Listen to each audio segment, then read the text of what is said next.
Welcome back to the deep dive. If you're a designer or anyone who's ever faced a wall of fabric options, you know that picking the right one, it isn't just about looks.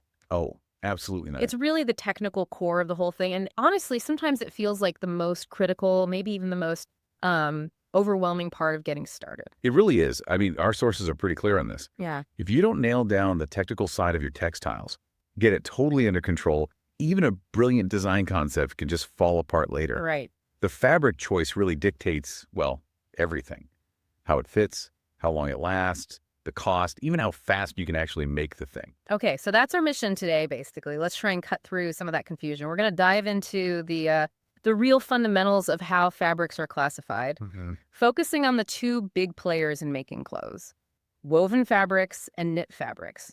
Getting this right is like the foundation for making smart choices down the line. And it's actually a really interesting time to be talking about this. For ages, woven fabrics were king, the backbone of traditional tailoring. Yeah, the default. Exactly. Yeah. But the whole industry's seen this massive shift. You've got new fiber tech, plus this huge global trend towards comfort and movement, what everyone calls the sporty trend. Right. Athleisure everywhere. Precisely. And that's pushed knits right into the spotlight. They're kind of the main character now in many ways. That's a great point. It's not just about leggings, is it? It's like a fundamental rethink of what we want clothes to do. It really is. But okay, to really get why knits took off, we kind of have to start with what they were reacting against. So woven fabrics, let's break that down. What is it about their structure that makes them so different? Well, woven fabrics are all about a very deliberate interlocking structure. Think geometry. They're made on industrial looms.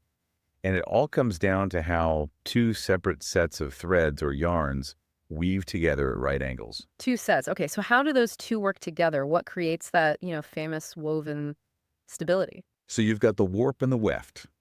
The warp threads, they run the length of the fabric, parallel to the edge. They're held under really high tension on the loom. Okay, so they're the foundation. They're the strong, resistant base, yeah. Then you have the weft threads. These are the ones that go side to side, across the width, weaving over and under the warp threads. Right. And it's that constant, tight 90-degree interlocking that gives woven fabrics their defining characteristic.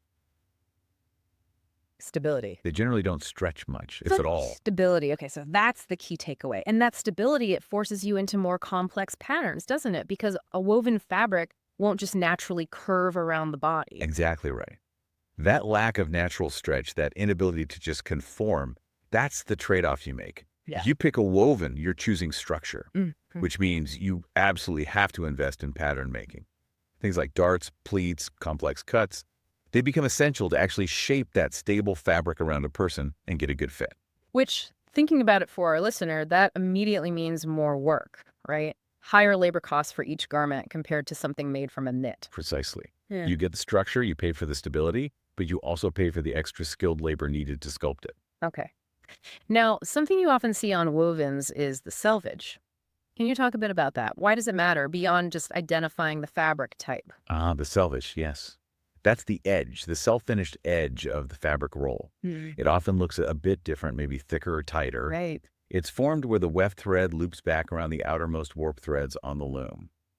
Its main job, technically, is just to stop the fabric from fraying during handling and production. Simple enough. But strategically, for the designer or the pattern cutter, you have to account for it. It's usually not usable in the main part of the garment because it behaves differently. So knowing where it is and planning your pattern layout to minimize waste around it, that's key for efficiency. And we should probably mention the huge variety in wovens, from super lightweight chiffon to heavy-duty denim, that all comes down to the type of yarn used and how complex that basic over-under weave pattern is. That's exactly it. Think about the structure. Poplin, it's a simple, tight, plain weave. Gives you that crisp feel, great for shirts.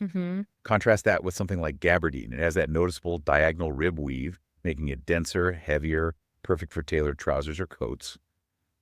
But the core principle, that stability, it's always there, just expressed differently. Okay, but here's the curveball in the woven story. Yeah. Stretch. We just established wovens don't really stretch, but loads of modern woven clothes do have some give. What happened there? Right, the exception that proves the rule. Yeah. Basically, the game changed with the introduction of synthetic elastic fibers, primarily elastane or lycra. Ah, Oh, Now, those weft threads, the ones running side to side, they can be spun with elastane fibers blended in. I see. So you end up with a fabric that still looks and mostly behaves like a stable woven, but it has comfort stretch, usually just in that one direction, across the width. Kind of the best of both worlds then. Structure plus comfort. In many cases, yes, it opened up a lot of possibilities. Good point. Okay, before we switch gears to knits, just quickly, how are wovens typically sold? Just for the practical side of things. Pretty straightforward.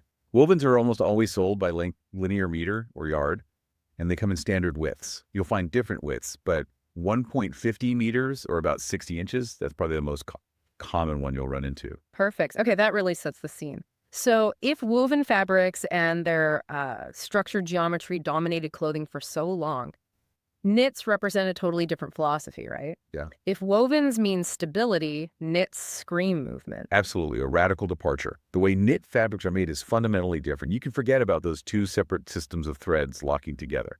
Knit construction uses just one single continuous thread that loops and intertwines with itself.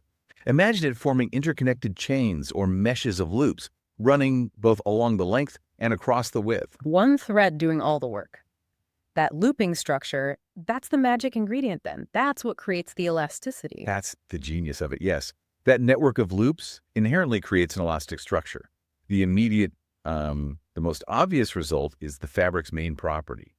Fantastic stretch and recovery. Recovery being key too, right? It snaps back. Crucial. It doesn't just stretch out and stay baggy. That elasticity means it molds to the body better, moves with you, which translates directly to comfort. And what's really interesting, you touched on this, is that while we often think stretch equals adding elastane, you're saying with knits, the stretch is actually built into the structure itself. That is the critical point to grasp.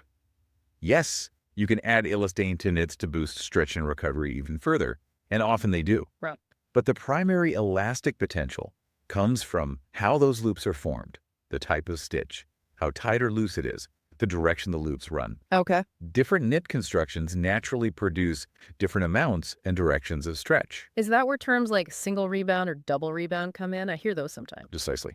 Single rebound usually means it stretches mostly in one direction, often crosswise, across the width. Double rebound or two-way stretch means it has significant stretch both lengthwise and crosswise. Gotcha. And for a designer, knowing that is vital, you need to align the direction of greatest stretch with the part of the body that needs it most, say, across the bust or around the hips when you lay out your pattern. It makes total sense then why knits completely dominate categories where movement and comfort are everything. Sportswear, obviously, lingerie, swimwear, kids' clothes. Exactly. They're the natural fit for those applications. And this choice, going with a knit, it brings a huge advantage on the manufacturing side, too. How so? Well, remember how woven fabrics force you to use darts and clever cutting to create shape? Yeah, the complex patterns. With knits, because the fabric stretches and conforms to the body on its own, you often don't need those complex pattern-making tricks anymore. Darts, shaping seams, they become largely unnecessary. So simpler pattern. Much simpler patterns. And that means significantly reduced and simplified construction processes.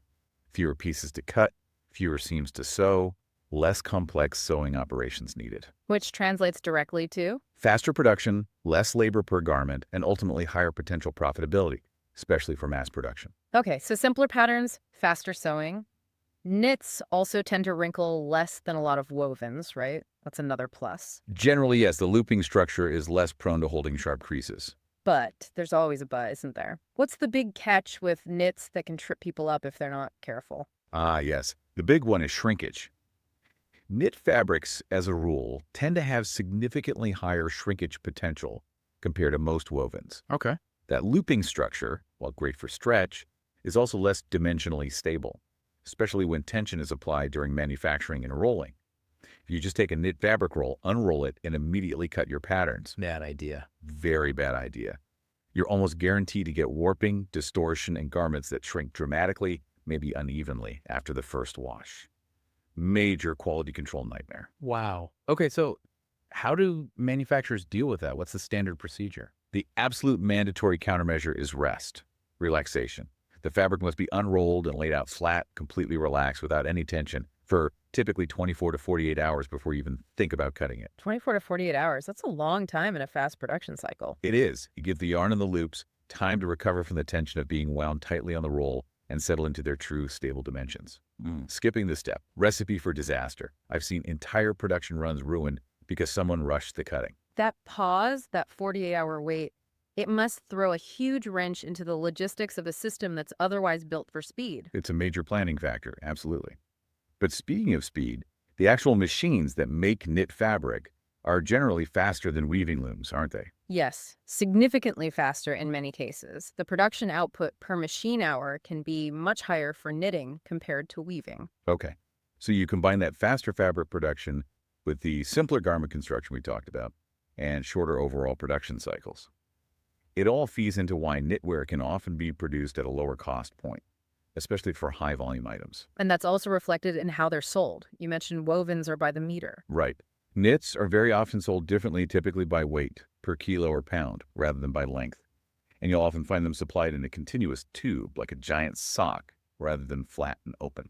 Interesting. Okay, one last crucial point, the sewing. If the fabric itself is stretchy, the seams have to be too, otherwise. Exactly. That's a non-negotiable. You absolutely cannot use a standard, rigid, straight stitch like you would on a stable woven fabric. The first time the wearer stretches the garment, the thread in the seam will break. So you need special machines. You need machines and stitch types that create an elastic seam. Think zigzag stitches, or more commonly in industry, overlock machines, which are also called sergers. Ah, the overlocker. Yes. They create a seam that encases the edge and has inherent stretch, allowing the seam line itself to stretch with the fabric. It's essential for the finished garment to function properly. Okay, wow. So bringing this all together for the listener, when you're standing there looking at fabric options, trying to decide, what's the core strategic choice you're making between woven and knit? It really boils down to this fundamental fork in the road. Are you prioritizing the structure, the shaping potential, maybe the durability that comes with woven stability, knowing that choice demands more complex, perhaps more labor-intensive pattern work? Right, the tailored approach. Or are you prioritizing the freedom of movement, the immediate comfort, and the manufacturing efficiency that comes with knit's inherent stretch and recovery, which generally allows for simpler patterns and faster production? So it's a choice between shaping the material versus letting the material shape itself, in a way. Rigidity versus fluidity. That's a good way to put it. Yeah. And that actually leads us perfectly into a final thought to leave our listeners with. Okay. We talked about how the profitability of knitwear often leans heavily on high-speed production and quick turnover, right? Aiming for that lower cost point. Yeah, efficiency is key. But then we hit that absolute necessity, the 24 to 48-hour resting period before cutting to manage shrinkage. So the question to ponder is, how does this mandatory pause, this deliberate slowing down right at the raw material stage, impact the actual cost and logistics? What are the hidden inventory costs, the planning headaches that this essential quality step introduces into a system theoretically designed for pure speed? That's a really interesting tension. Balancing that need for speed against the fundamental needs of the material itself. Exactly. It makes you think about where the true efficiencies lie. A fantastic point to chew on. Thank you so much for walking us through the world of wovens and knits today. Really cleared things up. My pleasure. It's fundamental stuff, but always worth revisiting. Absolutely. We'll catch you on the next deep dive.